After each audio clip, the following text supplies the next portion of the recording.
Kayo po ba mga bossing ko ay isa sa mga pakiramdam po ninyo ay paborito kayo ng kamalasan?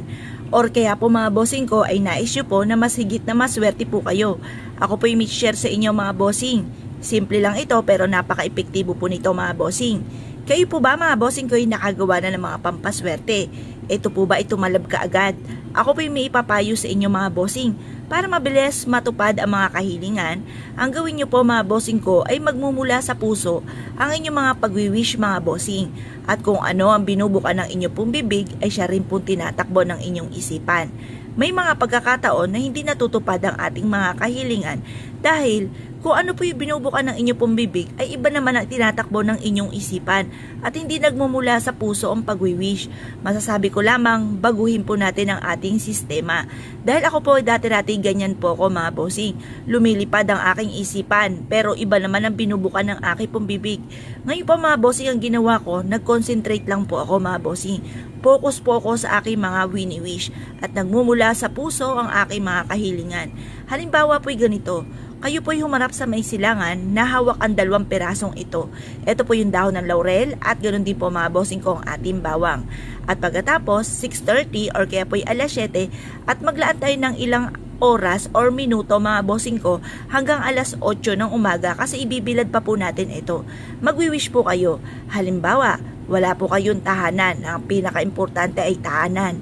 Sabihin po natin dito, magkaroon ako ng sarili kong bahay ng malaking tahanan. Ganun pa mga bossing. Kung ang wish po ninyo ay malaki, terrific ang mga wishes, terrific din ang pagkayod. Syempre mga bossing, may mga pagkakataon na gusto nyo ay malaking bahay, pero ang pagkayod naman ay panakto lamang. Kaya kailangan mga bossing ko, depende sa mga pagwiwish po ninyo ang inyong pagkayod. Pagka marami kayong mga pangarap, marami rin po ang kayod mga bossing. Baka sabihin po ninyo, bakit ganun? May pampaswerte pa ako. Aanin ko naman ang pampaswerte ko, ako'y kakayod pa.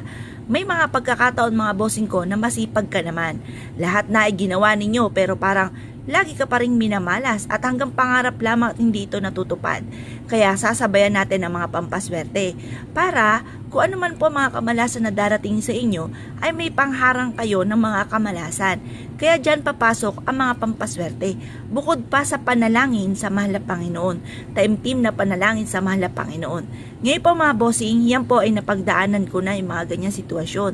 Kaya dinagdagan ko lang po ng pampaswerte sa aking pong buhay.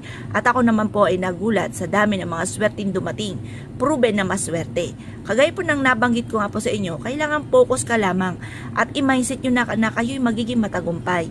May mga pagkakataon din na kayo mismo ang kumukontra sa inyo po mga pangarap na marami kayong mga baka-baka sa inyong isipan na baka hindi ito tumalab, baka hindi naman kayo yumaman, baka hindi naman matupad ang mga pangarap. Ang daming mga baka-baka. Alisin po natin yung mga negang yan. Kaya i-mindset na po natin matapos natin itong gawin na simula na ito ng tagumpay sa buhay, matutupad ang lahat ng mga pangarap sa buhay. Kung kayo po'y naniniwala at nais nyo po itong gawin, kahit anong araw ay pwede nyo siyang gawin, basta ikaw po ay makakapag-focus ng panalangin. At sa umaga nyo lang po ito gagawin mga bossing. Ibilad ito sa sinag ng araw at pagkatapos, bitbitin kahit saan kayo magtungo. Ilagay sa isang pouch na kulay pula, gold or kaya po ay green. Or kaya po mga bossing ko ay kulay blue. Depende ko ano ang meron kayo. Huwag nyo na ipe-pressure ang inyong sarili. Baka mainis ka pa, sabihin nyo, paano yan? Wala akong ganito, wala akong ganyan. Kung anong meron na lang po kayo mga bossing. Ngayon pa mga bossing ko kayo pinaniniwala, ay subukan nyo na po ito. Lagi nyo rin po palang pipisilin ng ating pong bawang. Baka kasi ang ating bawang ay malambot na, ibig sabihin, tuyo na po yan. Marami na yung mga nahigop na negatibong espiritu. Palitan nyo po lagi ng bagong bawang mga bossing. Basta matigas pa yung bawang, fresh pa po yan, pwede pa po yan. At nagtatagal naman po talaga ang bawang, matagal po yung matuyo mga bossing. Kung kayo po naniwala at dahil siya po itong gawin, ay siya mga bossing.